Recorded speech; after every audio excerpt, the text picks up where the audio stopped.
Howdy friends, and welcome back to the Patina Palace. I'm Patina Puddin', and today we're gonna work on some internationals.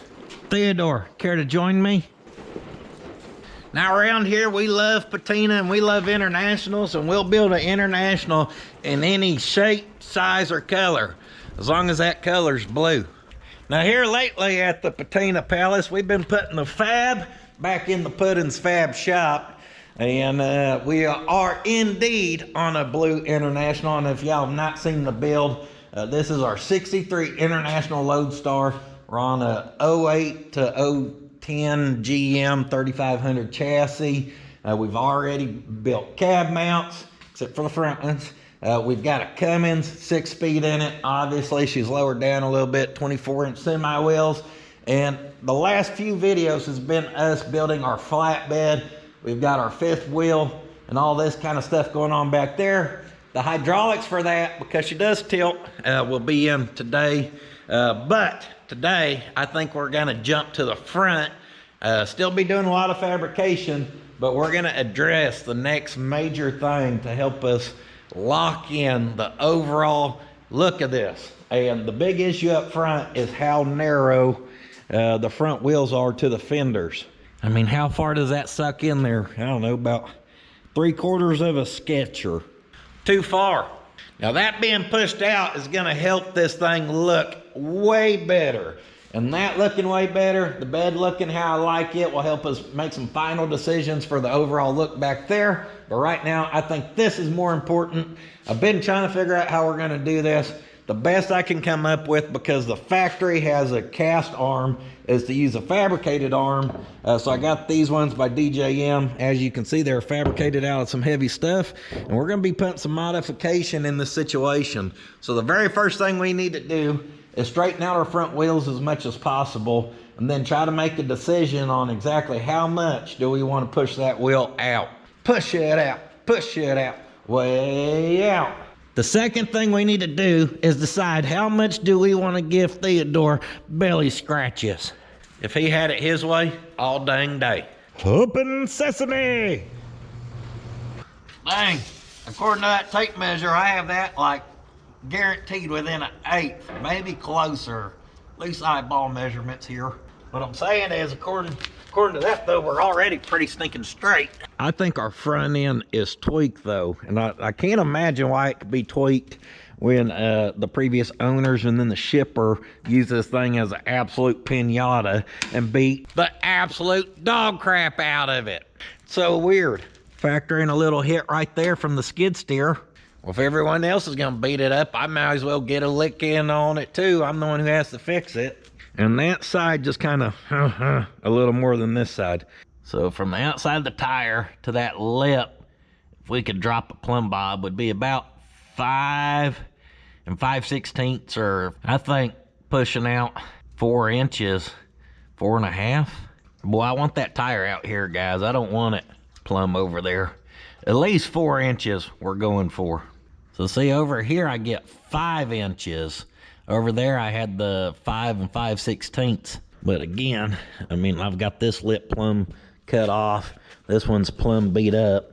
I don't think it's crazy to think that if that pushed in, that this would pull out, because that's what would happen. Obviously, we'll be fixing that fender at some point. Right now, I just want to decide the push out amount. I think 4 inches is a good number. That's gonna give us right at a little over an inch for clearance if we do. Well, yeah, she's gonna kind of want a tuck tire. 4 inches, we're doing it. Live a little. Let's get bug nasty. All right, for this, we're basically gonna be able to take one of these control arms and just go to the fab table. So what makes it tricky about these is the front end is a torsion bar. So y'all see that big hunking thing? That's why I haven't even found that anywhere online, or we'd almost entertain just building our own control arms completely. But anyhow, this is what we ended up with. Now these arms are heavy. I wish I had a scale to weigh them. Right here, that's 1.5 inches. And as you can see right there, that's not tubing, that is solid stock. And then every single piece of plate on this is 3/8 thick. Anywhere they've added a gusset. This top plate, 3/8 thick. And if you look here, we've got a couple things to watch out for.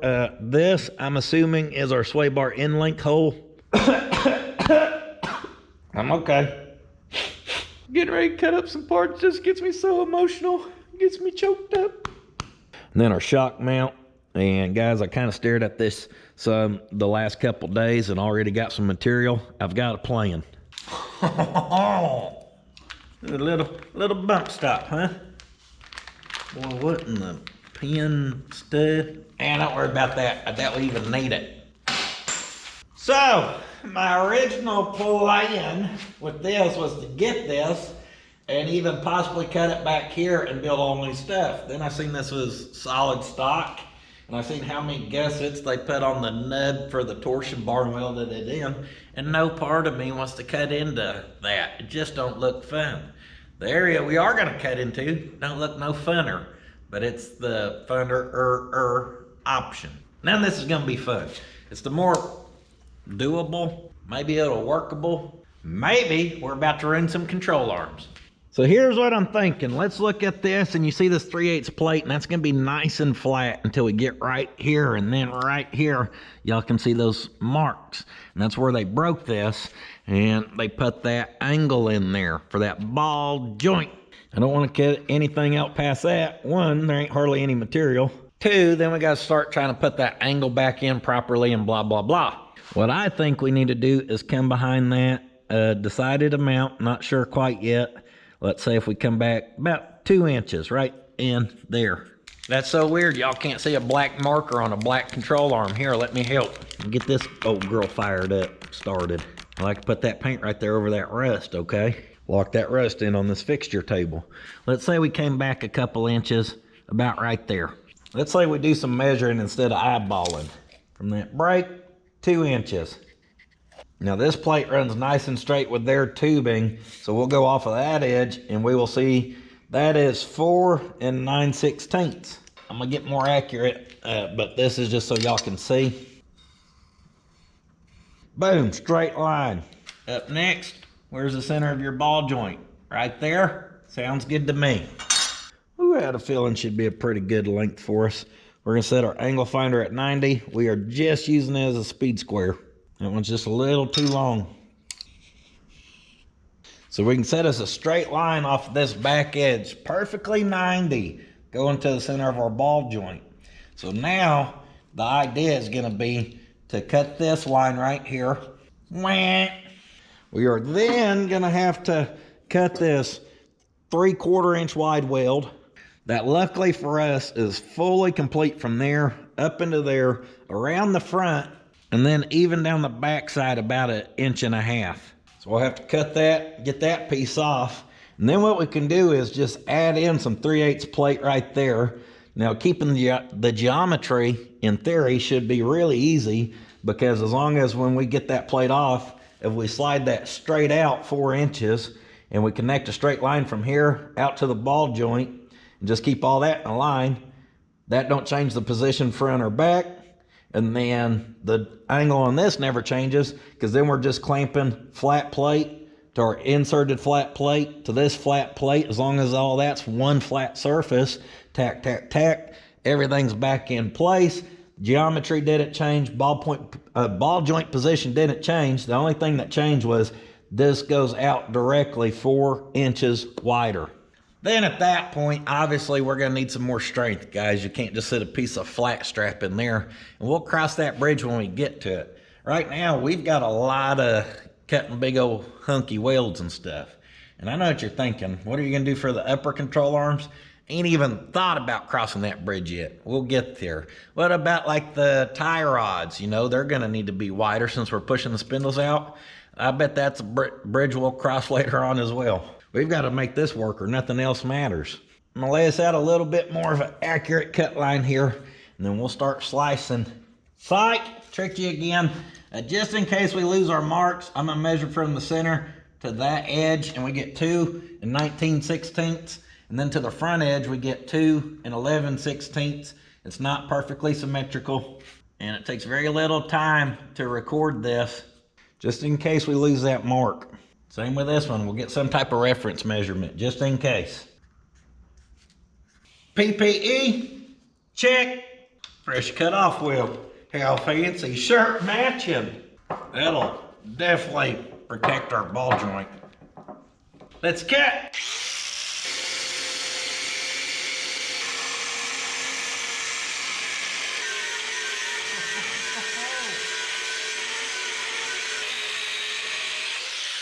Good news, folks, we're through. Oh yeah, I've got her sliced right up to about where that round stock is. So as we get towards it, we don't want to cut down into this. So we got to be a little more careful out here. Just take your time. You know, when you modify your lower control arms for your Loadstar build. Oh yeah, that's about as far as I want to go on those. Oh, actually I missed a little. Slow and steady wins the race here, folks.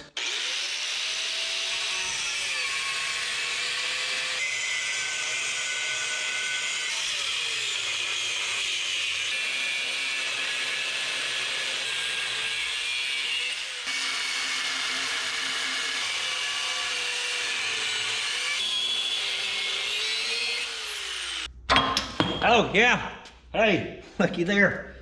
I'd say I did a pretty good job of getting cut through all those welds all the way. From what I can see, don't look like I really nicked up our 3/8 plate too much. Did a really good job of just getting the weld off there.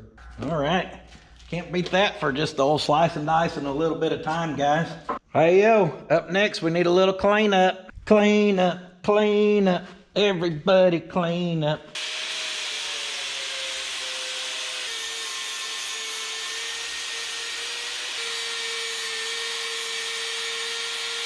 We're going to go ahead and put a little bevel on this edge as well.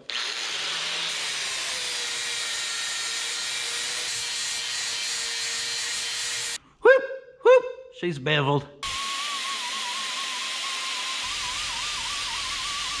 Just got this out to clean up two little bits of weld that was left over up front there.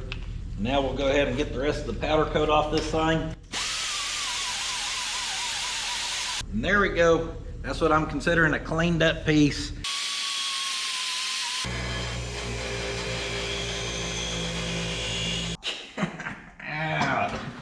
Woo!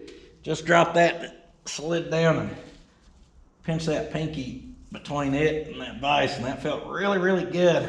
Repeat process, guys, knocking off welds, powder coat, and we're gonna try to create a bevel in here. Try hell, we're gonna do it.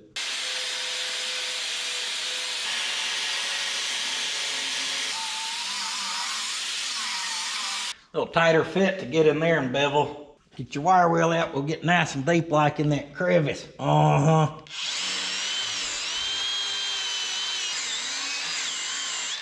Currently there ain't no weld down in there, but there may be by the time we get done. Good job, team. Redraw our line. We need something the length of that right there, which I'm gonna just say is 6. It's about 3/16. 6 3/16. Yo, real light stuff this is.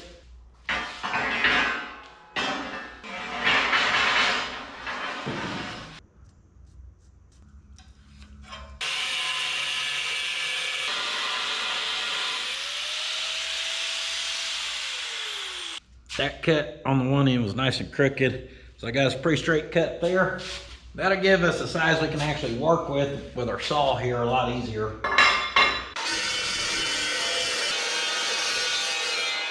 Shoo! That looks like a clean cut to me. I can kind of feel it hopping some. I think just a few of the teeth are probably bad. But that's typical Oklahoma. Few bad teeth, but we still get the job done. Just because we ain't got all of our teeth don't mean we ain't reliable. Good cutting fluid goes a long ways, guys. Can y'all see it? It's kind of hopping on me. Right there on the last probably 3/4 of an inch, it kind of seemed to smooth up. So maybe that bad tooth fell out. Went and seen the dentist, he pulled all my teeth. All right, this is gonna look beautiful. Now the way we're doing it, guys, I like this idea because as long as we, like I said, we get all this on a flat plane surface, that extends, whoo, 4 inches sure looks like a lot now. I think to make this look better, what we're gonna end up probably doing, I'm just spitballing here. I'm just firing from the hip, baby. What we could do is come right here. I'm assuming these are bump stops for the spindle. They probably got an area. I don't know why I showed you all that scrap like that was a spindle. I thought one was underneath there. Leave me alone. I think these are bump stops. What we could possibly do is come in right here, and let's cut that straight, and we cut that straight. That old Puddin's a wild man. He has an idea and he just does it. He don't even know if it's gonna work or not. The groundskeeping maintenance man forgot to distribute my trash cans. Here he comes now. Yeah, a little late, sir. One more and you're fired. I'm gonna have Rupert start doing it instead.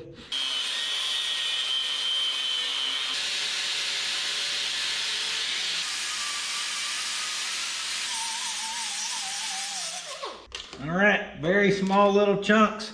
We just lopped off there, but I'm telling y'all, for appearance-wise, that's gonna help make a huge difference. So actually, we can kind of just hold that there. We know we're going to those corners, and give me a mark on this side, and a mark on this side. Little double verification there, had to check her twice. Trying to find out if she's naughty or nice. Cut it.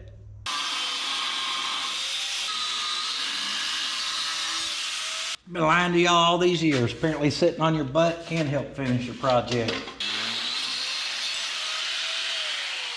What shape is that, kids? Trapezoid. See how that has a little flow to it now at least? And it just don't look so obnoxious? That won't look bad. I kind of need to figure out a way. We either need to flatten something up here, like go ahead and bevel these, and then go ahead and tack this piece on, or I got to find a way to jig it in a way where we can start to look at what we'll need on the bottom side. What we could do for some support. Woo, she'll fit. Next up, we'll cut us a piece of this 3/8 1.5 inch. We're gonna use this because it can fit between there to clamp that up. Our piece, I decided we're just gonna go for the tack it method. Why not?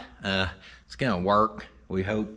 And so I went ahead and beveled those edges and cleaned everything up. Cleaned the bottom up a lot because I don't think we'll be gusseting the top, but like I said, if we do, it'll be easy. That'll be easy to do from up top, so no big deal. Hey, you're gonna stand right there where those sparks are. Get your PPE on. We're gonna clean up this end because it ain't perfect. Neither is this one where we cut, and we don't want that holding us up. This whole crap matters when you're building something important.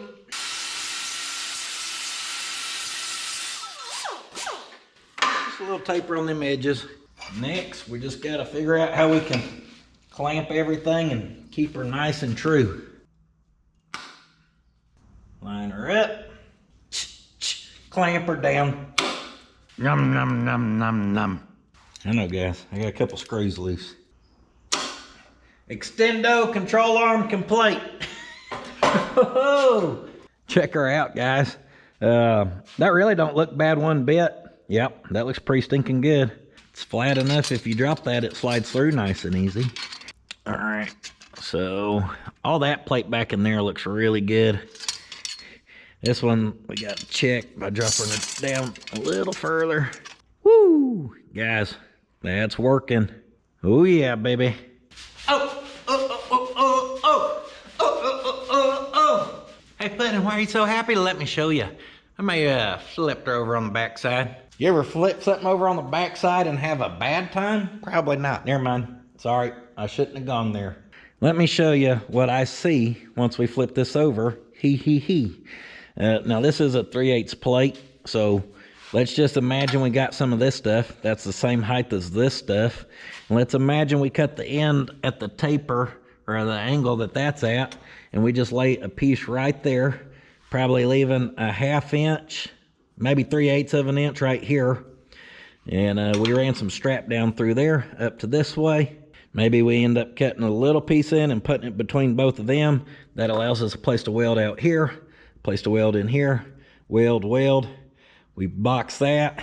When all this is out of the way, we cut another piece of this and we turn it vertical and we run it right down the middle from right here, right down a nice new backbone for that whole area. Boom, right there. Now we can weld that full length. I know what you're thinking, that's strong enough. Oh, I know it is. That's gonna be super strong, guys, but we ain't done there. It looks like we could then cut a template and we could either sit on this whole thing, kind of like what they're doing here up on top, or we could taper it down where it sits down in there some, and we can probably take some 1/4 inch plate and we'll probably cut it in a way where it comes in right here.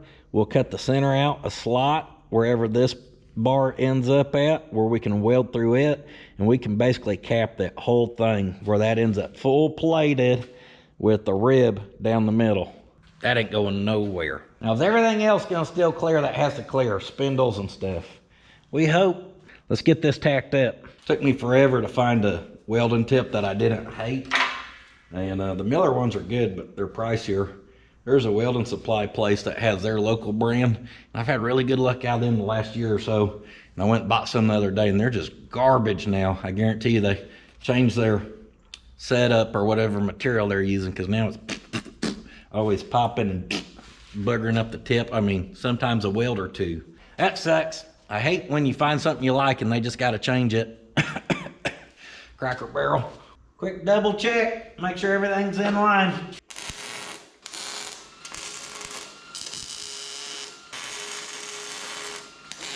Now the plate we're adding, it's easy to tack and make sure it don't move, because our 1.5 inch hangs over, so I'm able to put tacks on all that. That plate ain't gonna go nowhere. We'll just have to keep an eye on this one, because it's kind of just hanging out there, just hanging out, hoping for the best. All right, pop them clamps. We're being real easy, because you drop a 100-pound control arm and you will bend that. Everything's still nice and flat. You want to talk about some strength for some support, one of them smack down the middle is going to help. I am going to figure out, I have to kind of pay attention and look and see what all do we need up in here clearance wise. We obviously don't want to build everything so far over that if we try to pop a spindle on there, it starts rubbing. One way we can do that is to kind of look and see what they did. I imagine those are cut at a taper for a reason, and they went within about 3/8 of an inch of this ring as far as what their weld's touching the other weld that's still there on our other one. So we know we can do that. We can measure that angle. It pretty well looks just like a 45. So we know we can set anything at a 45 and go up 3/8 away from that weld. Easy enough. Now some of that got ground on just a little bit, but I'll trace that line so we can go 3/8 of an inch this way. How's that for eagle eye, huh? Yeah, 3/8 of an inch. Better watch out, I'm locked in. My eyes are working good today. And now I just got to kind of look and I guess just overall decide where do we want to end up putting this flat strap at. We know we got an end right there, but coming over here, we could go to the outside of this. We could run straight and overlap onto that. The options, well, it's up to us. I think we're going to overlap it a little bit out that way. Even if I had to bevel on that where that can sit, go more that way, and it'll carry a taper. Oh yeah, I like that idea. 6 inches will be too much, but we'll work it down from there.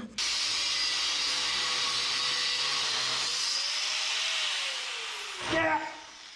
Woo! See how strong I am? Snapped. 3/8 steel. Damn. Oh no, here comes the rain. Been raining all week. Pond was starting to get a little low, we need it. But y'all know I hate rain. The only rain I enjoy is making it rain sparks. Now manhandling those big long pieces into here is why I keep cutting us a chunk with the grinder and then cutting it down. But anything I've cut so far, I've cut 2 of. So if I need 6 inches, I cut 12 inches and then I'll cut it in half. I did the same thing on that plate. What that does is that gives us our pieces for our next control arm as we go. Well, yeah, 6 inches was entirely too long. However, since this is 3/8 of an inch, I'm gonna use that as a straight edge. Line her up to that outside edge and then mark the plate. And then I think we're gonna aim to taper over and make it fit in there. So we'll work this back side till we can get it to slide in along that line. and fit to all that good enough, and then we'll cut her to length. We got to 45 that in anyhow, according to science. All right, marker out, and I just got to grind on it and kind of start to curve it.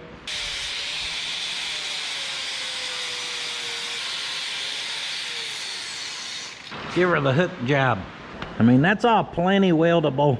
If we'll take a little more of that specific area though, we'll be able to slide that whole piece back just a little tighter.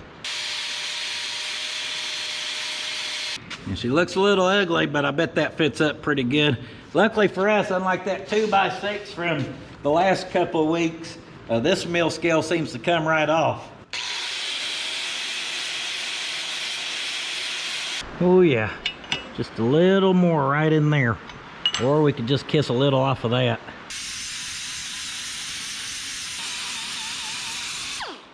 Boom, that's the fit up I was looking for. All that slides in real nice. That'll all weld up really good. I can see our mark right there. So I'm gonna give us a mark on our piece. And we know from right there, we just got a 45 back. This is for all the fabricators who always say they're mad I use a speed square like I'm a carpenter. Is that a 45-degree angle or not? Ew, ugly. Ooh, pretty. Slide her back into place. Get her on her line. Touching right there. And I told y'all we'll be able to take some 1/4-inch plate and box that up, huh?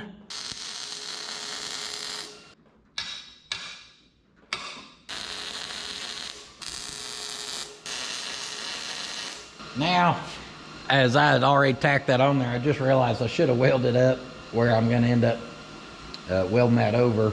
So I've got the welder kind of cranked up and I tacked it on in that bevel out on each side. I still think we're gonna be perfectly fine with everything going on. But on that other side, we probably wanna weld that out. And at least like that, it gives it some support too. That'll keep it from wanting to warp on us from welding it. But we'd be better off to burn that bevel in and then set our piece on over there. So maybe that'll be our procedure, okay? As an accident, that is now standard procedure. Just gonna push this weld and just try to keep it nice and hot.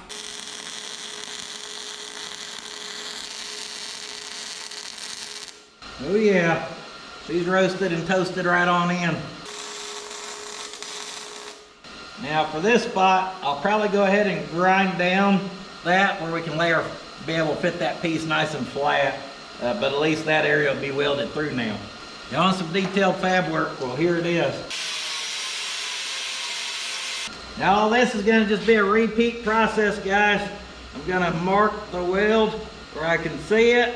I'm gonna mark that very precise 3/8 of an inch by eagle eye. Guarantee you I did not miss. And now that we know where this one's at, I'm gonna kind of give us a mark where ours ends on the same area as the first one. So all that kind of matches up.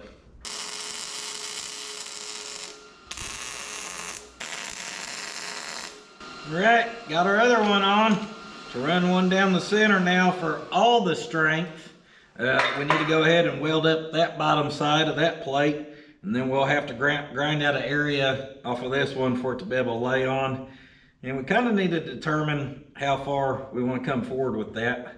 We'll probably right up here. We'll keep the same rule of coming up to right outside of our weld and doing a 45. Unless we want to lay a plate in there. Meh.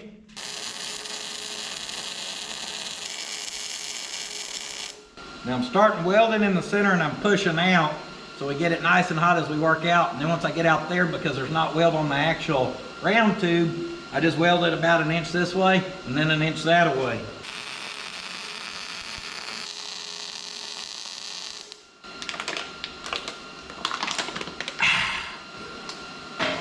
Really ain't too hot today. 75 up in this corner right now. Can't beat it. You still want to stay nice and hydrated.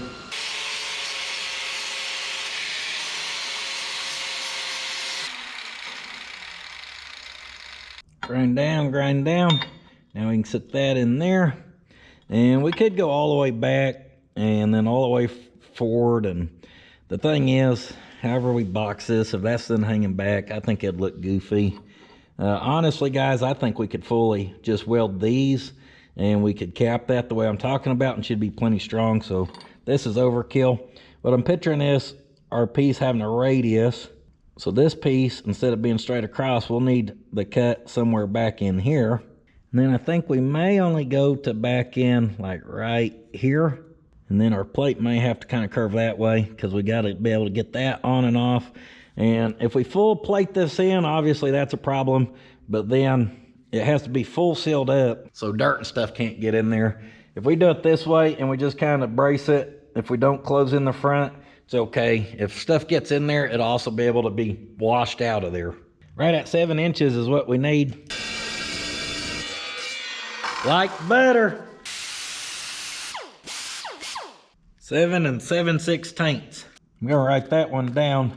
And I should have measured the other ones, but in all reality, they don't matter too much, because once we lay out the other one like that, and we have to move in 3/8, and we have to be 3/8 off that weld, and we follow those same guidelines, the stuff's gonna end up the same. This one, we don't really have a guideline. We're gonna we need to know that measurement, and we need to decide a length here. And I like that, and that looks like about a 1/2 inch, actually about 9/16. Nope, 1/2 inch. Put her one little tack on the front. We want to go off that back and make sure we end up getting it 90. And once we get her 90, tack her in. She had a little roll to her, just a couple little love taps, all she needed.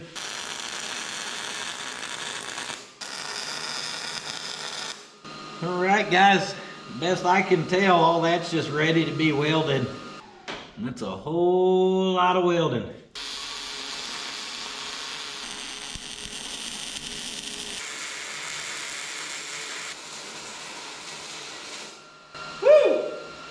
Let her cool down. She's getting hot, hot, hot. Hotter than a goat's booty in a pepper patch. Them goats eat anything. They get a hold of them peppers, you know it's gotta hurt coming out the backside. Anyhow, she is welded up, guys.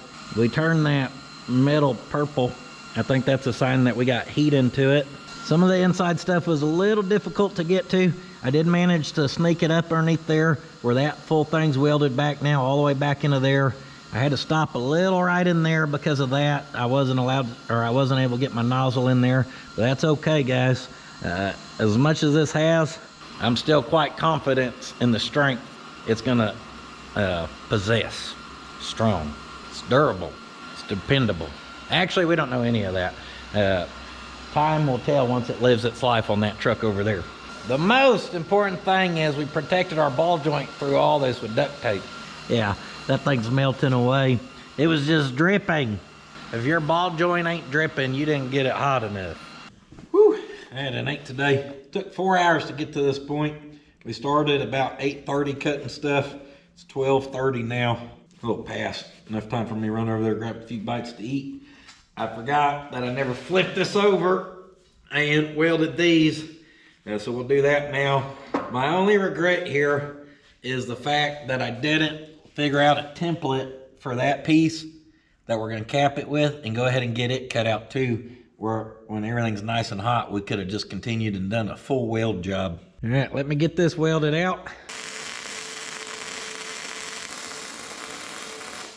No stacking dimes up here, guys. I'm just got her cranked up and pushing the weld along, just nice and hot. That's how they do their weld out, so it'll just kind of match.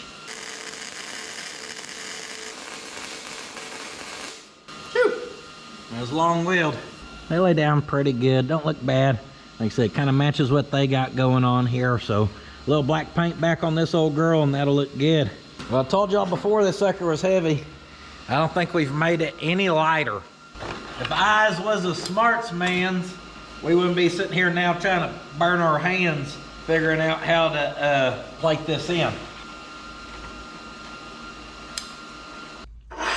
But Eisenhower's very smart. I bet if we're willing to burn our fingers enough, we can get it figured out.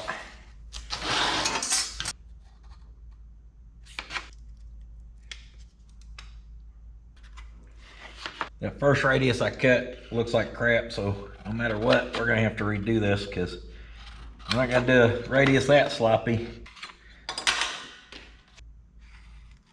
No freestyle mode here, okay? A little, it'll work or it won't attitude.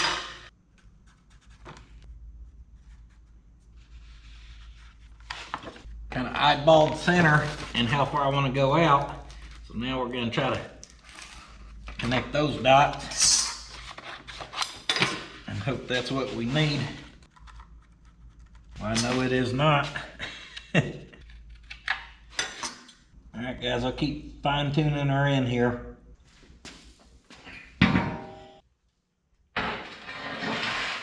For this, we're gonna use the real thin 1/4 inch.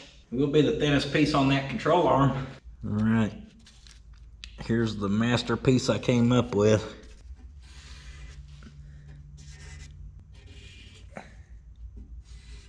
All right, and I put us a hole right there and right there. That's because we're gonna cut a slot in that, so when that lays on that center rib there, we've got a place to weld in there as well.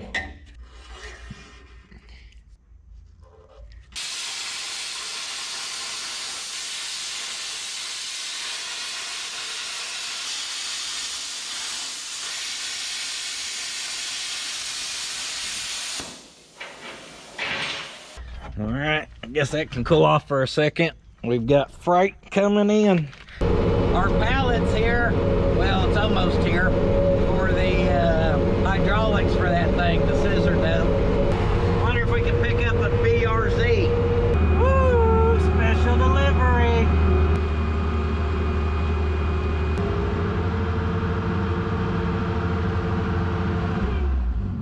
That system right there is gonna help us take a huge dump, guys.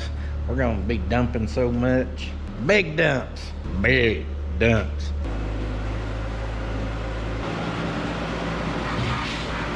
My goodness, I cannot thank you guys enough for the support.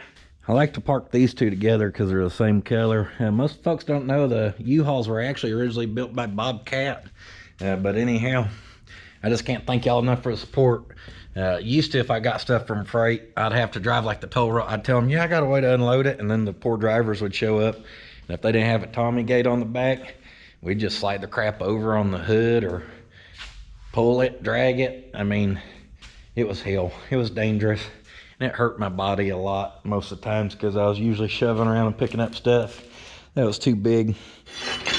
Anyhow, let's see how we did here. Obviously, she still needs a cleanup. I'll get her flipped around the right way one of these years. So y'all can see what we're kind of going after here. And as I was laying this out, I kind of decided, see, I wanted to cut that short for that. I noticed opportunity for a straight edge here where we could tie that to that. The gussets just don't stop. Pretty good fit. I just want to cut our slot a little bigger.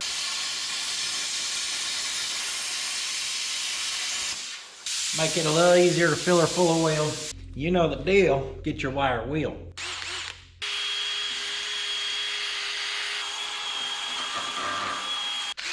You need a variety pack.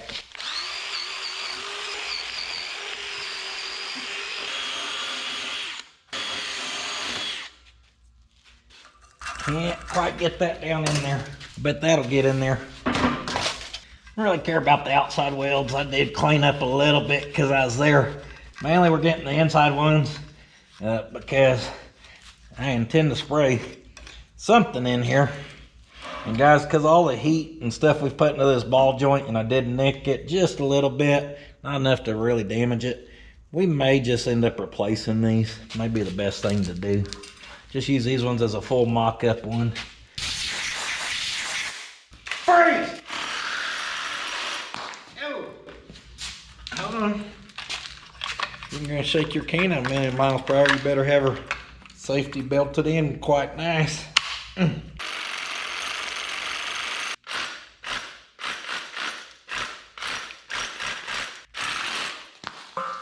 When it ejects the second time, that means the can's ready. We're gonna come see the classic welding table here because I don't want to overspray that primer all over this one. All right, I'm just gonna pour this stuff in here thicker than Old Country Girl. You pull weld number 2. You know why they call it number 2? Because we're about to give it the runs. Now luckily, because we've done so much welding on it, this is still nice and warm. So this is basically acting like a copper powder coat. I can just literally see it baking on. That's probably a bad thing, but don't worry about that.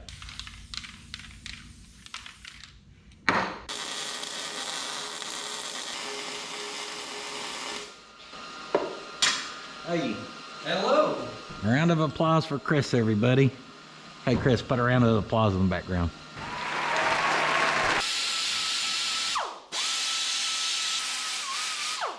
Chris had been in Portugal for a week on a mission trip and was just popping in to say hello. He just got back.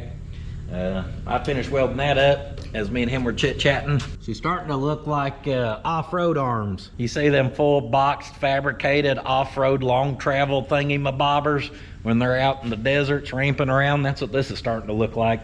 Anyhow, cut us a little piece now that we're gonna drop down in here and tie that together. And you'll notice I did not radius those, and that's because all those other straight lines, I think that'll look fine. Just playing, a little radius never hurt. All right, put a fork in it, it's done. It needs to cool off. I think it looks pretty stinking awesome. I think everything we did is correct. I think everything should have just moved straight out 4 inches. No geometry change. Like I said, we should have a lot of strength in this with how it's boxed up. Now we've got that even tied to that. And guys, if you're still nervous, I don't see why, knowing this is here and this is here, if you wanted to lay something on here, turn vertical braces, you could. There ain't no reason you couldn't. But I also don't see any reason why we can't leave it just like that. And luckily us adding that taper makes it look good, almost on purpose. We could grind that out and really smooth that out. But like I said, we've got their matching welds everywhere, so I think it's gonna look good just with some black paint. And for some reason, if I decide to smooth that out later, that's still on the table, because at some point, this whole build's getting 100% taken apart, so everything can get blasted and painted or cleaned up. This thing's gonna get the full treatment on it. I started building some of this, and I've seen some comments like, why didn't you get it running and driving first? Well, if you did all that and you plumbed it all and all the brakes and you get all that stuff functional, and then you build a bed or you start extending control arms and stuff, stuff's coming apart for the second time, and then you got to modify it, and then you put it back together to test it again, and then you got to take it apart for the third time to then do the cleanup and painting and blasting and all that type of stuff. Guys, if you're gonna do a project, you don't want to get it running and driving and then go back and take it all apart again. We're gonna go heavy fab, then we're gonna go functional. Who knows? I don't know. We're gonna do the big stuff in order. Big stuff, get it to a point where it's ready to come apart, blast it, put it all back together. Then we'll go brake lines for the final time, fuel lines, we'll get it running. And I'm just gonna have faith that drivetrain's gonna be good because my brother-in-law did it for me. Woo! Knock that water down. Guys, it is 2:20, and I told you I started about 8:30, just tearing into the control arms. So I'm not gonna show you the next one. I'm gonna kind of clean up my workspace a hair here and get her back down to the essentials, cut off wheel, measuring tape. And I'm gonna just knock that other one out as quick as I can. Sometimes we do it nice because we do it twice. Sometimes we do it twice because we have to. I do want to show y'all one thing, that as you go to do this, obviously you do it all the same and everything should end up the same. You want to verify that. Little verification in the situation. So I'll go off that edge of that bushing and then go into the center of that ball joint to the greaser, and it's dead nuts 22 3/4. That's on our side with our hole. So this one should be the same. So right to the edge of that bushing. And guys, that's money. Money. That is dead nuts 22 3/4. Now over there, if we were off, forward, or back, that would reflect in that measurement. So that's good. Proceed.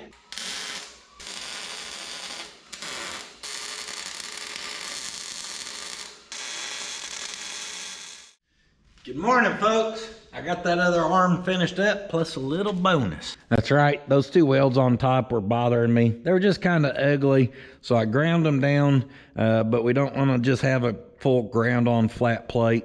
So then I just made us a quick template, 1/4 inch plate, lay it on top, weld her in. Looks awesome. 1/4 inch plus 3/8. Now we've got 5/8 of material right there. I hope it's strong enough. Good thing, everything transferred over. I always tell y'all, if your template works the exact same on both sides, that's a pretty good deal. Now, I am gonna be honest with you, I found a single discrepancy with these arms. And it's not me in my modification. It is indeed the arms. I showed y'all checking this position on the ball joint and how we had a 21 3/4 or whatever it was. And then over here we checked it and it's 21 3/4. Well, if we come off the back plate right up to our ball joint, we get 11 3/4. And over here, 11 3/4. The issue is if we come off this bushing out here and we try to reference, like right there, I get 18 7/8.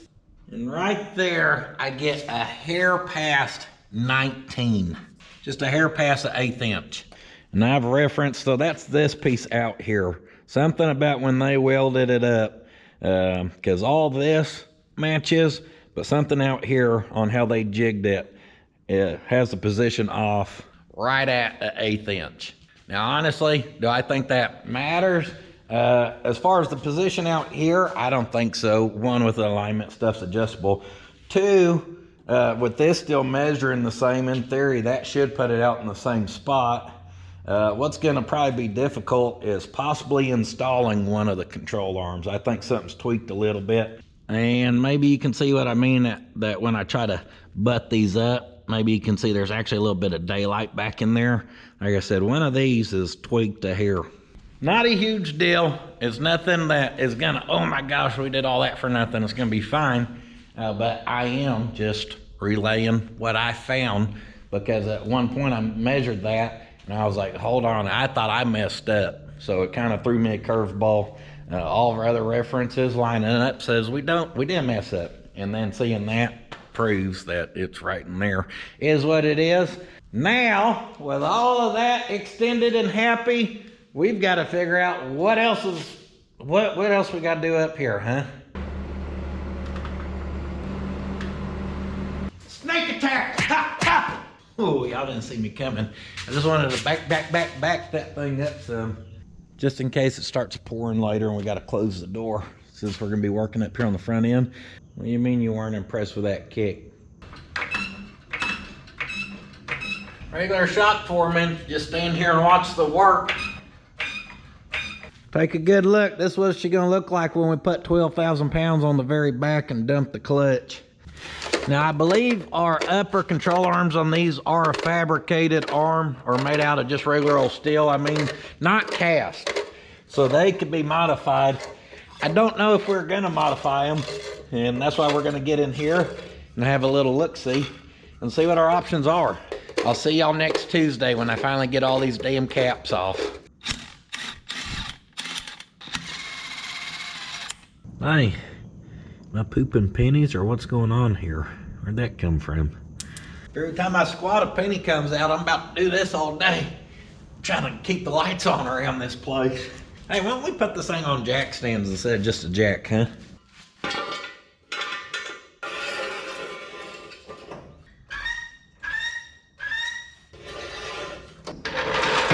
Oh! Careful!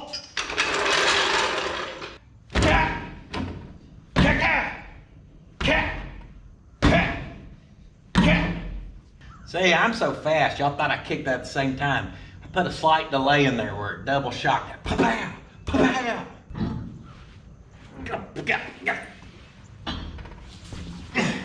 All right, we're in.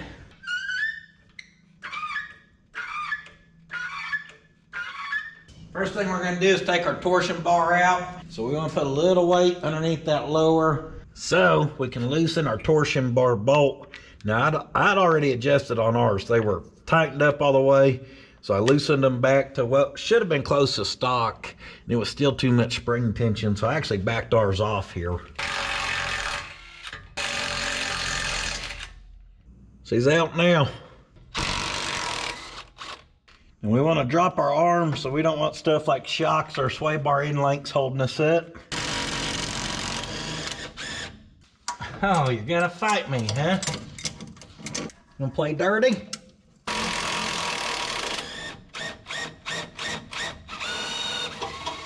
Oh, I can play dirty. Guys, that was binding up because of all the crap on there. So I actually tightened it up to let it get past some of the hucky puck that was holding it, and then back it off again, and it came right off for us. That's a good thing. All right, lower her down. And guess that ain't doing a whole lot because the upper A-arms hit the bump stop. Moment of silence, guys. The old half-inch drive just gave her last turn a second ago. Kept saying all the batteries were dead, and I knew the batteries weren't dead. So I put one in I knew was good, and she said, "Wee," and then smoke came out, and those were her last words. Well, damn, she had one hell of a run, though. We'll give it to her. I decided we're gonna go ahead and pull our spindle, because all this got come off, and our tie rod ain't wanting to wedge. Thought we were gonna jack up on it, but we just lost our stroke. Woo, it was just enough to bind it. Now we've already put a drop spindle on this, so I've already had all this apart. Well, that's a good eye lock right there, guys. You can trust that to hold on your ball joint, no problem. Well, that's how we do that, folks.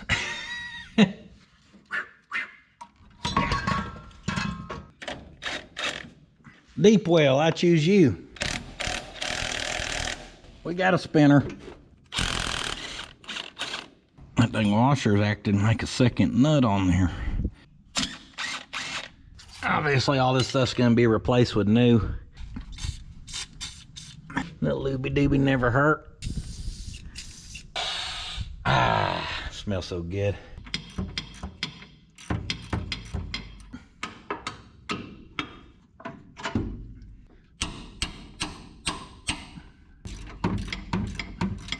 Be careful right in here. We'd cut that with a slice and dice, guys, so we got a razor edge right there just screaming, begging, pleading to slice your hand open and send you to the emergency room or to the urgent care for the day. We want to be careful. Now the upper control arm is what we were after. However, let's go ahead and finish taking this apart as well.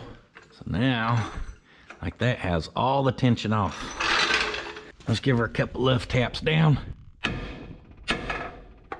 of look like it has a little tension still, huh? Well, that's because it does have tension on it, because our threaded bolt plate thingy still in here that holds our key. So we gotta get tension off this key so we can slide that out. And for that, we're gonna use my ball joint press.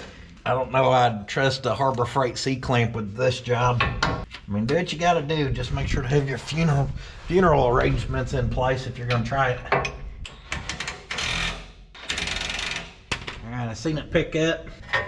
Then we can slide that right out. Y'all can notice I slid over here to the side, just a little extra caution.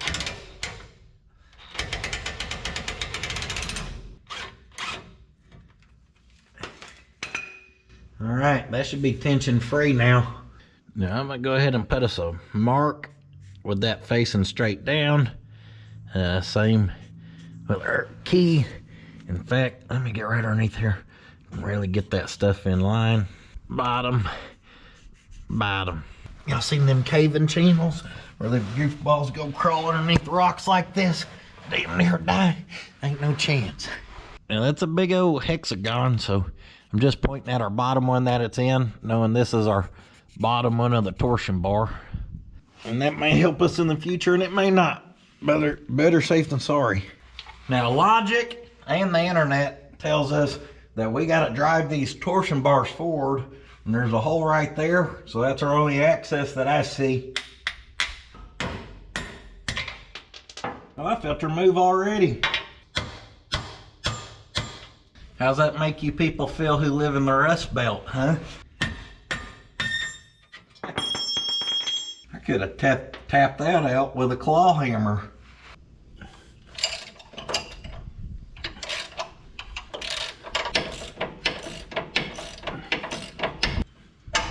Be free! Come on. Dang, Bluetooth bolts got us. Got it. With everything successfully pulled out, I went ahead and marked everything. Our torsion bar even, F for front, R for rear. This stuff, just passenger. These uppers are actually a symmetrical arm, I believe, and work on either side. You can see how they're tapped to hold the brake hose depending on if you got her flipped or flopped. But it still won't hurt to mark it and just keep it on the side it came off of. Now, obviously, this shouldn't even matter, but I can still put a P on it. Hey, Ma, Puddin's out there peeing on his control arms. Kind of lay him here in line so y'all can see. Actually, that one's a little crooked. Either way, you can tell ours is quite a bit longer. Well, me and the Theodore's been staring at these uppers, guys, trying to come up with a plan. And I think I may have figured out something we can try. Not guaranteed to work, but I gotta do something besides stare at it and hope a new idea shows up that ain't there. What's that? No, we can't just do this the rest of the day. We still gotta get some work done, my friend. Now, they allegedly make extended control arms for the uppers, for lifted ones, but I think that's more of going down and then correcting ball joint angle. I'm sure they do make them a little longer to help with alignment, but if you're thinking I can just buy some of those and it magically solve what we're into, I don't think so. They do make aftermarket ones. They're either really expensive or really cheap, and you get what you get there. So I don't want to buy expensive things and then cut them apart. And I dang sure don't want to buy cheap ones and then be no good. So I think we're going to try just to modify these, and it'll work or it won't. The hard part here is attaching to these bushings in this sleeve. So I measured this, and I have these style of bushings. And you can see we could cut those down because these will stick out 1/4 inch each side. So then it'll be a little too wide. So we can trim on that, no big deal. This bolt is this size, so that's nice. So we can use those and just eliminate these. And we know we want to extend them 4 inches, and we don't want to lose our geometry. So we're actually going to use this table as our jig table so I can weld to it. I don't mind tack welding to this. I think we're going to flip her upside down. I'm going to place some type of tubing underneath here that we could possibly bolt down even. We will then tack weld it to this piece because the center piece is going to stay, obviously, because of our ball joint. And then what I think we'll do is take some strap and we'll measure from here to the center, and we'll lay some strap down and we'll drill a hole, and then we'll go exactly 4 inches behind it and we'll drill another hole. And then what that'll allow us to do is bolt a bushing in straight back 4 inches, and then unbolt that piece, cut on this some, and then start building back. Makes sense in my head. You ready to see precision with not precision? Some tubing here from the scrap cabinet. I'm gonna cut it at an angle.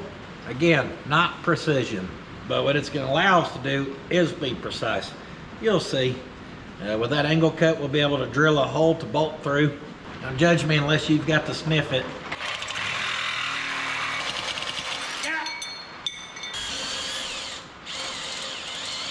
Exact 5/16 hole, precise. Location of hole, not precise.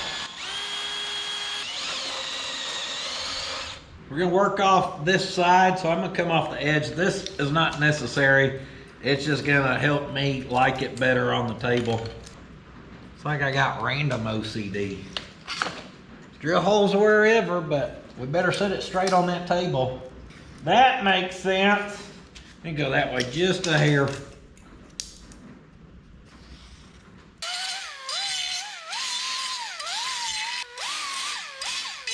Let that sit nice and flat. Just wanna make sure we got plenty of room to go back and everything looks good.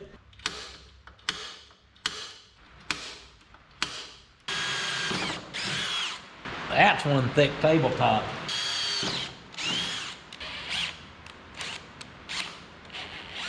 All right, we're gonna drill and tap this sucker. There we go, got that one done. Parts house just dropped off our new hubs.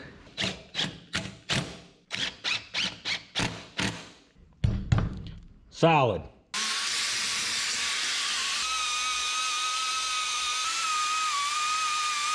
With this add-on here, we're touching right over here and we're touching out there, and it makes it pretty stinking stable. We like it. Came over that edge, same amount to give us a kind of guideline to build our next pieces up to. This was just a piece of scrap from yesterday. That'll all tack here. Next, we need to figure this part out. 1 inch and 9/16. 1 inch and 9/16. That's the magic number. And before I do our double plate method, I may try to lay something else out. I can measure across that and see our overall width is right at 16 3/4. And if we come measure over here, 16 3/4. Good job, Eagle Eye. From that back edge, we're at 14 9/16, 2 1/8. We can use those measurements right there to build our jig over here. Came off this back edge and gave us a straight line to follow, 2 inches over. And then I marked from that one over the 2 1/8, the 4 9/16, and then 16 3/4 somehow fell right on that old cut line. So that's our mark. Now I'd mic'd these with our calipers out at that width right there. And if we look right there, we're doing pretty stinking good, guys. Precise, but not precise. Hillbilly precision. Now mark from this straight line over and give us a center mark to line those up to. Make sure we're between our marks. To do that, I even took our speed square and I'll sit it there. And our speed square on this line kind of goes over the edge. So I marked it on this side, knowing when we put a tab back here, it needs to actually be over the line. On this side over here, it's opposite. The tab needs to be right on the outside of the line. And this way is the same way. Off that line to there, I'd say 18 7/16. Now mind you, this is our ball joint, so that's maybe not the greatest thing to go to, but it's gonna let us know if we're close. 18 7/16. That's pretty stinking close. Guys, I'm gonna keep checking on this, make sure I get it exactly where I want it. And once I do, we're gonna lock it in with a couple tack welds. Oh yeah, 17 3/8. 17 3/8, tack it.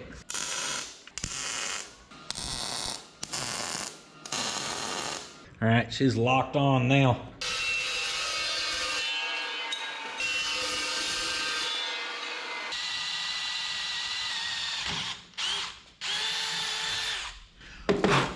Big money, no whammy. Stop.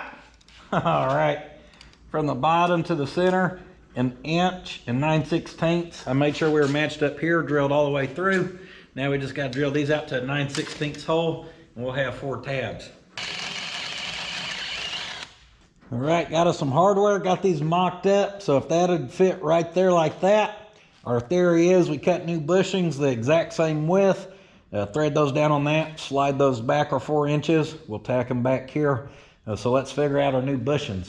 So if that was our overall width of those bushings over there, then we should subtract a 1/2 inch from this to make up a 1/2 inch for those bushings.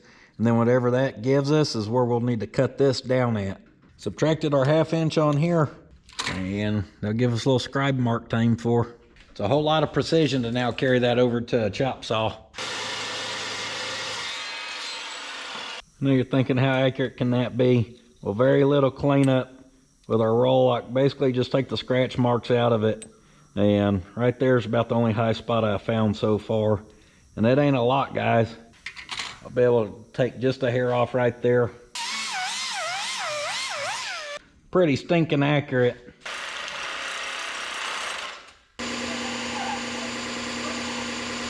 I cheated. Instead of taking a little off each one, I'm just gonna take all of it off of one.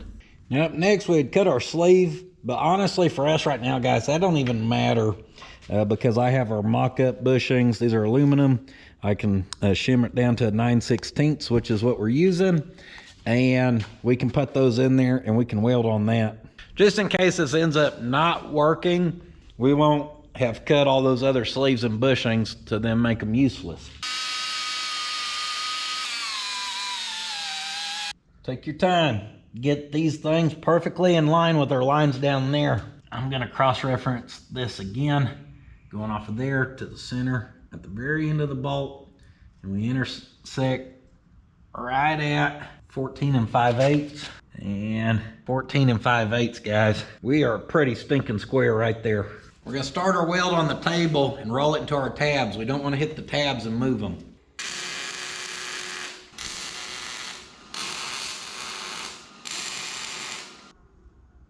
Great time to double check. Everything still looks great.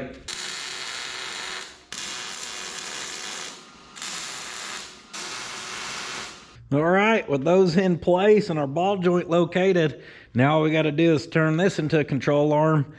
I put a reference mark right here and I wrote break because that's where that control arm starts to break. And as far as us, we want to leave quite a bit of this material. I think we may come right behind this right here where this gusset is. We may just cut it off like that and that.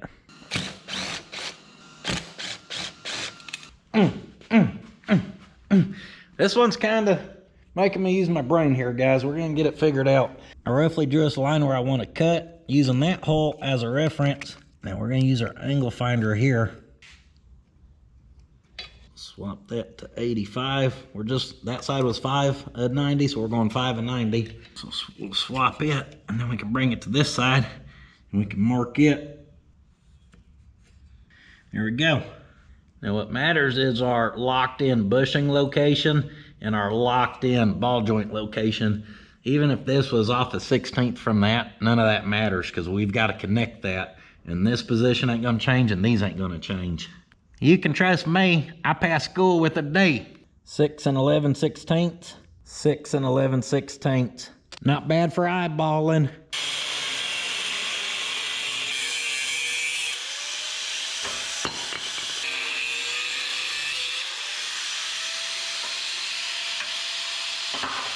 What in the crazy world we got going on here? A little bit of cleanup in there, and now all we need is to simply connect this to this, and vice versa, and vice versa. Just gonna use this piece of wire rod for now, and layer there. Gave us a mark at the break. Starting to feel a little better now. Actually thinking this may work. May pull this out of our booty yet. Once again, we're going to use that trusty old steed, the angle finder. But we can't trust the angle finder because we're going longer. But we can trust the eagle eye. So we can set that right there, get it running with our line. And then we can set the angle where it looks like it would run right into that control arm. About right in there. About $1.45. And we'll bend that to match. She needs a little bit more of a break. I was just kind of ballparking. Well, yeah, that right there is a pretty good match. I'll take a little out. I can fine tune this piece, guys. And what I'm gonna do is leave us a little 1/4 inch edge over here where we got a place to weld to on the bushing. And with that idea, we'll just kind of tune this till it works. I think it'll work. We just need to add a little bit of material back here that is going to move our brake forward just a hair, but not a big deal. All right, so now that we know we can figure out our angle, I'm thinking about doing this out of 1/4 inch thick. This ain't 1/4 inch thick. The 2 inch wide strap. And now that I've got our angle right here, I'm just going to start working some of that strap till hopefully it sits in place. Now it's about this time I'm wishing I had a tubing bender where we could just bend us some tubing and be able to drop it in there and plate that in somehow. Instead, we're having to build our own tubing. So I did some measuring and I tried this first piece and it looks like it can work. Just put a taper on it to taper with that. The only bad part is we'll have to build 2 per arm. And obviously the inside ones, then the top and the bottom pieces. It's just a lot more work. Dang it. With a piece cut to length, we want a notch.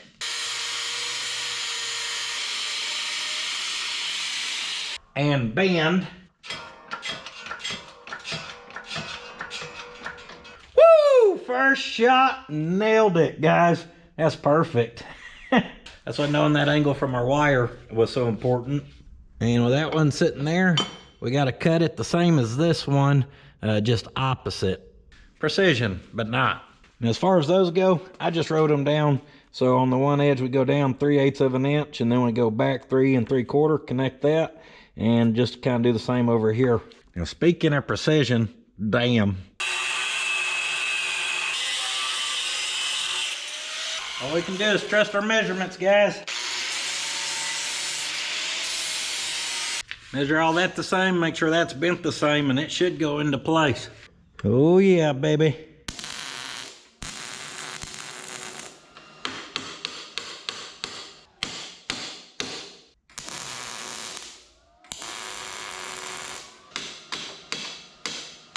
Tacked in.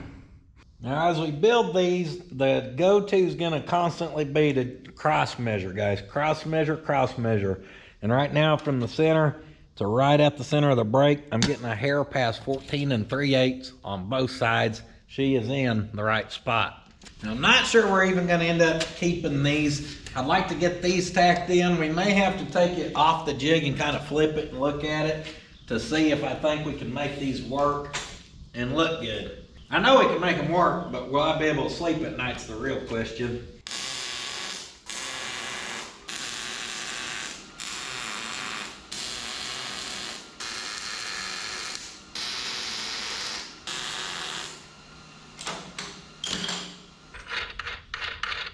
So we can undo those and just give that the old flip job. And then I'm kind of looking at it. If we bend another 1/4 inch, that slides in there. We cap the top and bottom with plate, of course, but then that's gonna look like a nice fabricated arm into this. So we'll have to trim some edges and taper off or do something to make it look better. I've got an idea. We'll keep pressing forward. Checked over here with our wire filler, and on this I had to add 1 inch on the end. I was looking at this and I was like, that looks like the perfect length. So I took exactly 1 inch off and made it 13 9/16 and bent it at 5 7/8 instead. Then I tapered the end, and this fits really good. Only additional change was rounding the tip off of that because it's starting to hit right there. And other than that, that sits in there really, really good. We're gonna commit on finishing out one of these, whether we like them or not in the end. Who knows? It's a roll of the dice right now.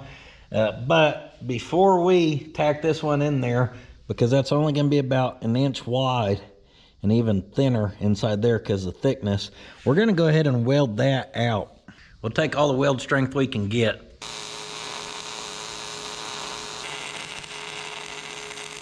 Lock her in.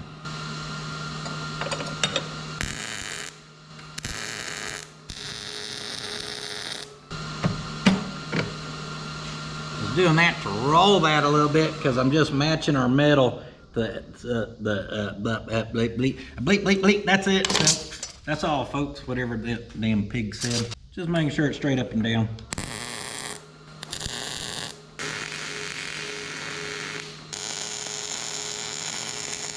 I may not be able to weld a lot, but when that's still hot, I'm going to weld what I can. Only got about 3/4 of an inch down in there, but that's better than none.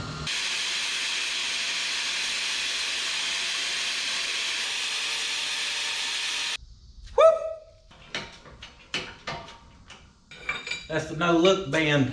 Oh, pretty close, just needs a hair more. So if we need just a hair, a little hammer smack like that will usually do the job. Lay her out. Cut her out.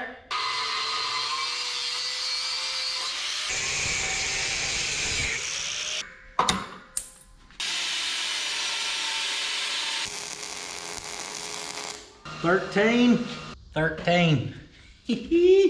got pretty efficient at building those now. I mean, there's still a lot of time in them, but I feel like I'm cranking them out. So both of these kind of widen as it comes this way a little bit. I can see in the pair of them.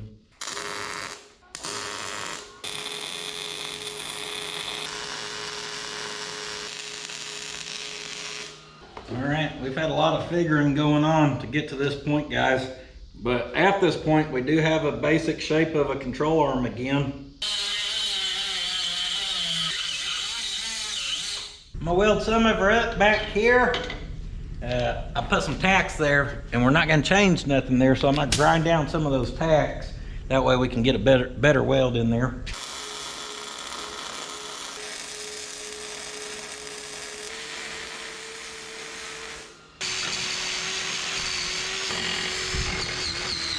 Y'all see that discrepancy in my weld right there? It's because a piece of slag landed in my ear. I was like, I'll be okay. I was gonna tough it out. And then it kept rolling and it got down in the deep bottom, and I don't know what it got on, but it went pop, pop. Gosh, that hurt. Slag in the ear, just, man, she's killer. What you don't want to do is that right there. That's a cold weld. That was the first one down on here. After that, I had to crank our heat up. And that being said, we're gonna have plenty strength in this steel, guys. We gotta make her pretty though.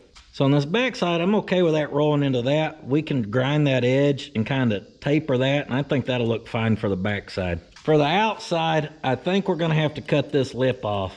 There's just not a good way to transition and make her look pretty.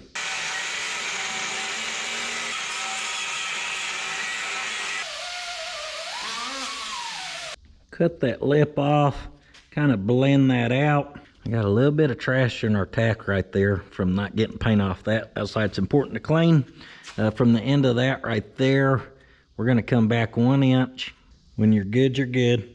Then from over here, bottom side up, we're gonna go 13/16. We'll connect the dots. We'll cut that off. And then I think once that's welded out, it'll make a nice little tapered transition.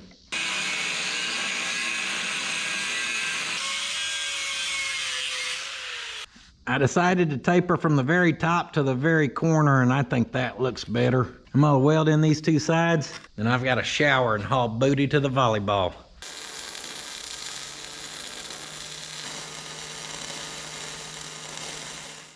Well, here we go, next morning. I've been out here since nice and early. In fact, I almost got our other one caught up to that point. Guys, this morning though, I got to looking, and I realized I put that mark just to give us a baseline. And then I ended up using it as our center line. And that center line, instead of being 4 inches back, is actually 4 3/4 inches back. So this was just supposed to be a reference, and then I used that as a center line. Oopsie daisy. All that means is our control arms are 4 3/4 of an inch longer than I intended. I did some measuring, and I'm not convinced that they won't work, so I'm kind of want to get one mocked up, a whole side anyhow. And I'll tell y'all, mine went right into place. There's no fighting. It was pop, pop, bolts right in. These ones, well, there's a little fighting going on.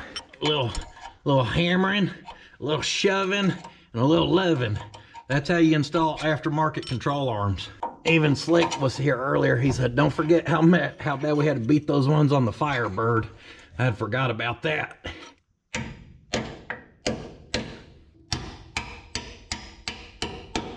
We didn't need the threads on that bolt anyhow. Little hammer persuasion, and we got her in. We're going back to the stock spindle, and this gives us a nice machine surface to be able to check angle off of. He's here to inspect, and I measured center to the tire about 16.5 inches. Measured this, and do the math, guys, and basically from the top of this edge we need to go up 13 7/8, and that's going to imitate where the top of her tire is. And we got her on the jack, so we can jack it. And that's exactly what we did. So there's 13 7/8, which gets us right at that fender lip, which is right where we're after. So we know we're ballpark pretty close right here. And just eagle-eyeing it, guys. Well, y'all can see that this thing is leaning out. I told you I made them too long.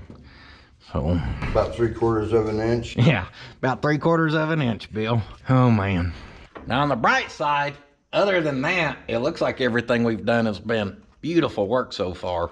And we can change that. So it is what it is. We can't undo it.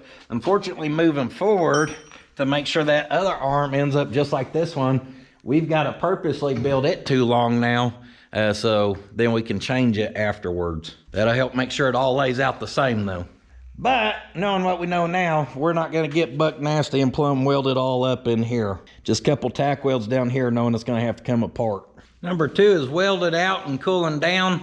So I wanna figure out exactly how much do we need to take out of this. With everything in place currently. We're at 6.5 degrees. Woo, positive camber. So we're gonna take that loose and start to lean this back.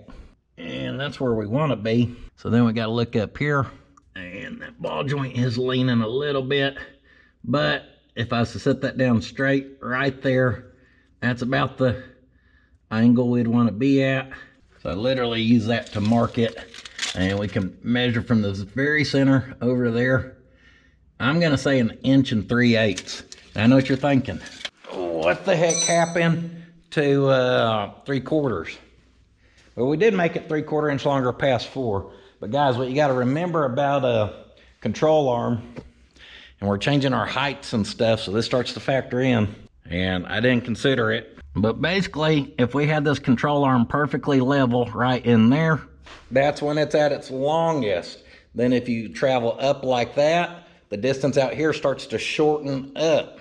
And if you were to push down, it starts to shorten up. It pulls it in, it's on an arc. So that's that additional difference that we're seeing there. About 3/4 inch worth? No, a little more.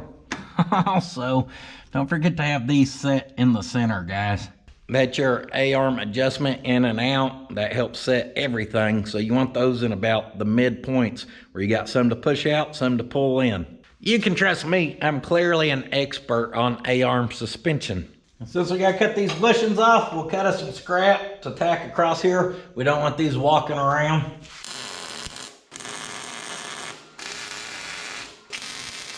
I measured again, and I've locked in. We're going 1 5/16 inches. I've also locked in on getting some Taco Boy because I had to run and get us some all thread, which I should have used from the very get-go. Golly, look at that right there.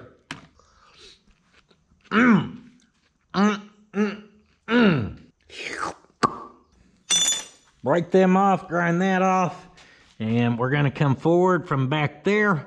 1 5/16. We'll square, cut.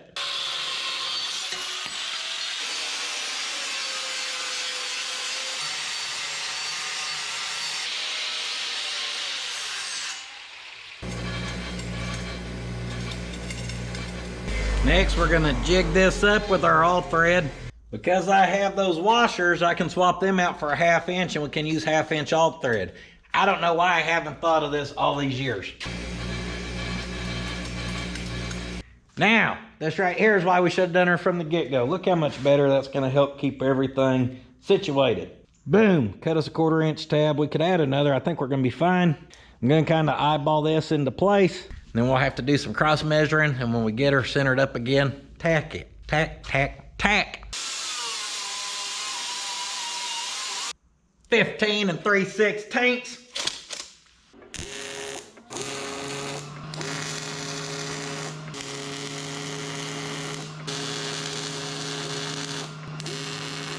Shoot, doggy. What y'all doing that Michael Jackson lane for? I seen you. I was about to do the hop skip. Let's hop skip over here and see how we did. I put the modified arm in. Right now I've got her shoved all the way out, and she's about 2 degrees positive camber.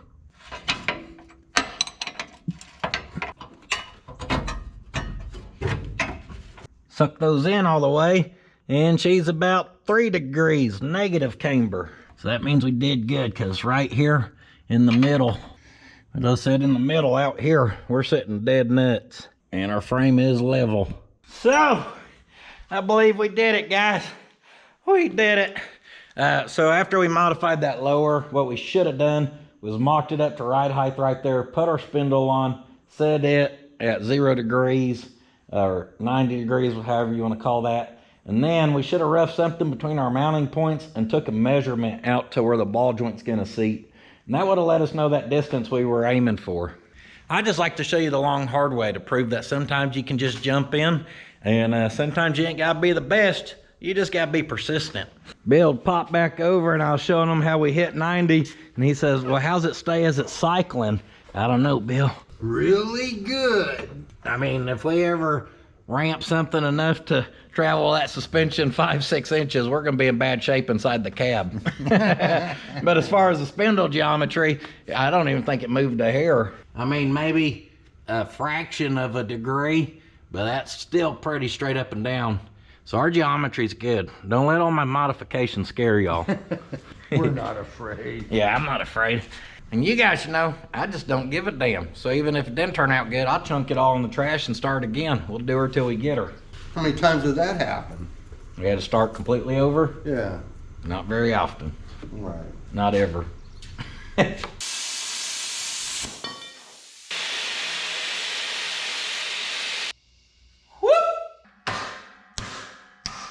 Take it back now, y'all. One smack this time. That should do. Scooby-Doo. It's late, I'm getting crazy. Guys, I'm just plating these up. This is fun, so much fun. First, I cut 4 of those for the top, and then I cut 4 of these for the bottom. Because the way we cut that, we have to jog down and then back up. Not bad for just guessing and swinging the hammer. And guys, I'm just gonna add a little radius right there and get her welded in.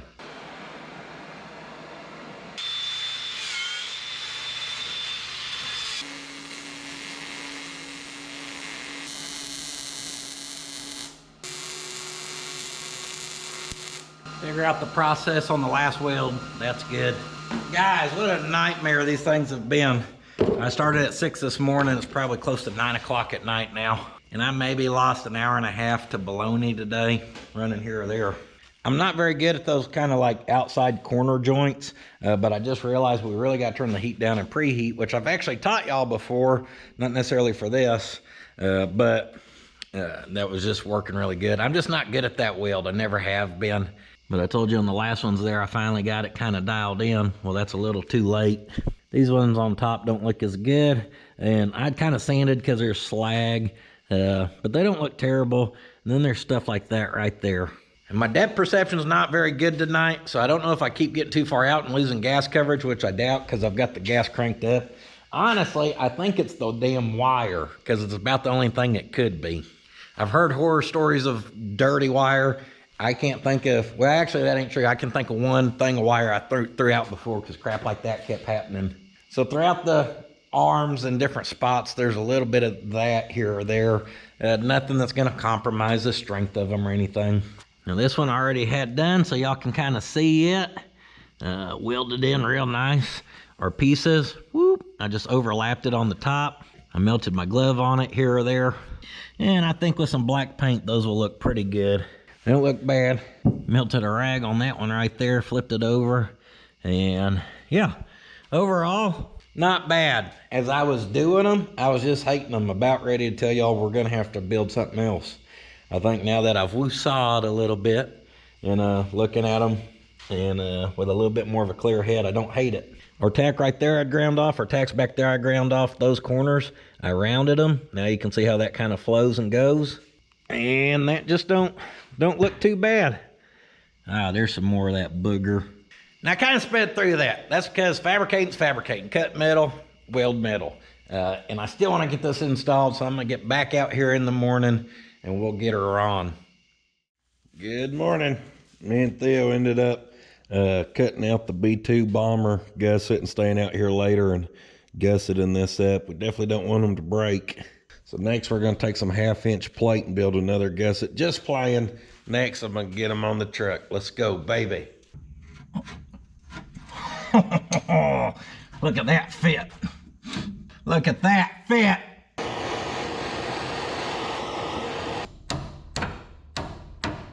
No wonder that won't come off. Maybe if I loosen it, that'll help. Wow, magic. Wake up, dummy. All this dang work to just get stopped dead in my tracks, guys. Installing our torsion bar on this side. I was gonna get it together and then show y'all that side. And it just ain't gonna work right now. The torsion bar is either entirely too loose or entirely too tight. Now, that don't mean we're dead in the water yet, because look what was on this thing. Ready lift forwards. It had lift keys. That explains why I had to back the bolt off to pert near nothing to get it to finally loosen down. And anyhow, I believe the DJM arms clock the torsion bar different as well, so now all the stuff just ain't mashing up. In my head, the 2.5-inch lift key would basically cancel out that, but that relies on so much tension. We can't trust it. I just know those and this is not gonna work. It's either really tight on the A-arm or it's so loose it has no suspension, and we need an in-between. And for that, we need some factory keys, I do believe. That's what we got to try next, but I don't have any. I called the one guy I know who deals with lifted vehicles around here. He's looking for a set of factory ones for me today. I called the salvage, didn't get a response. I tried, but I don't know what else to do. Now that being said, guys, it's not wasted time or effort. Even if we ditch torsion bars completely, those A-arms could still be ran.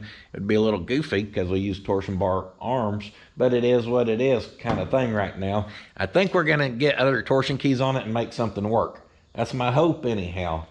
For now, I guess I can throw some hubs on here where at least we can bolt the wheels back on, and I know where my desired ride height is, and we can get her set down and see at least how much it pushed the wheel out.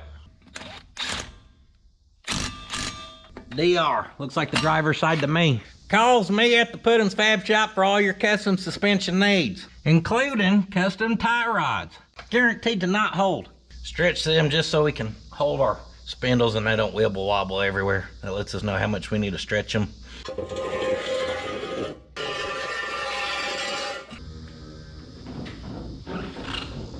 we go. What's that? You want to see what it'd look like bagged? Okay.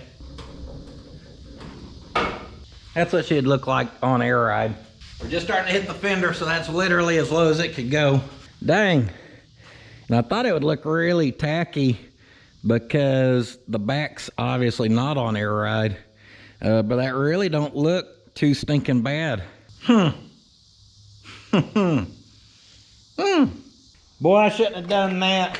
Because I guarantee you every comment now is going to be, you got to put air ride on it. The back would have to come down more. And y'all know we built that bed to have just enough clearance for that.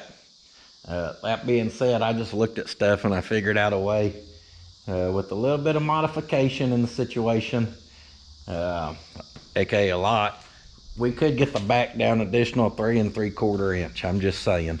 Now, as far as our goal this week of shoving those wheels out, guys, I would say we stinking nailed it. That looks 1,000 times better. We're gonna have about a 2 fingertip width between the tire and that edge. I jacked her up to about desired ride height, just starting to tuck that tire. And because we built everything to there, that's where she looks good. Like I said, with the air ride, or if the front was any lower, the back would have to be lower. So it's just, everything's built to look good right here. I told you if we nailed the stance, we nailed the bed, as far as the height of it goes, and we'd push that wheel out, it really helped bring it together. Everything looks filled out now, you know what I mean? Before it looked like the guy who skips a leg day got them little chicken legs with those big old shoulders or something. But with those pushed out, she sure looks good. And I can't find my digital, but we can slap our Johnson on the rotor, and she is pretty well dead nuts right there, guys. Yes, this crap may have fought me every step of the way. We may not even have a spring installed right now. But our mission for the week to push out the wheel is accomplished. And after seeing that right there, I'm saying accomplished successfully. Whew, we got control arms. Now, as far as something to hold all that up and hold the truck up, springs are overrated. You don't need a spring of any sort. No airbags, no torsion bars, coil springs, whatever. Just keep a jack underneath there, guys. That's how we'll drive around. Well, it is Saturday about noon o'clock, and I have not got to see my girls very much this week because I've been working late nights, other than when we were volleyballing. But then that goes late nights. So I'm gonna get in and try to spend some quality time with them. Of course, after I get showered up, we're gonna wrap right here. And I was bummed out earlier, but now seeing this mocked up, I'm pretty stinking happy, guys. So that was a wild one. I know. I could have built control arms a lot different. I could have done research and figured out what ball joint we need, and we could have just bought a cup for it, or we could have bought a bender, or we coulda. I just showed you guys no crap, build them by hand, use what you've got on site and just make it happen kind of deal, which is how I always kind of did my builds. Now, if I was to do another set, we'll probably be finally investing into a tubing bender. I think I'm actually past due for having one. I have no experience with one, so it'd be fun to get some experience like that underneath my belt. But for this go around, I always wanted to build custom fabricated control arms the way I did. And now that I've done a set, I don't want to do them. Not by hand anymore. Maybe if we could lock in with like a plasma table and cut out all those pieces, it would be one thing. But doing all that by hand, I'm glad I did it. I've always wanted to do it. Like I said, I don't know I want to do it again. Hey, thank y'all so much for being here, watching me chase this crazy dream of mine. Thank y'all so much for watching the Loadstar build. I hope it's living up to what y'all hoped it to be. I know we had a long wait on building it, and so far I am just pumped with how it's turning out. I hope y'all can see my vision now, because that's pretty well it. Straighten out a fender, slap a bumper on it, paint some frame black, and drive that SOB, you know what I mean? Oh, I wish it was that easy. So much more work ahead. puddins.fab.shop for that good quality merchandise. We appreciate all the support there, guys. I'm on the Facebooker and the Instagrammer. I've been a lot more active on there, posting and on stories and stuff like that. So go give me a follow if you got one of them Facebook pages. And other than that, we're on the Patreon. You can catch the same content. It's just completely ad-free over there. And a great way to support me and my girls more direct. And much other than that, guys, do not forget, sitting on your ass will not finish your project. We'll see y'all in the next one.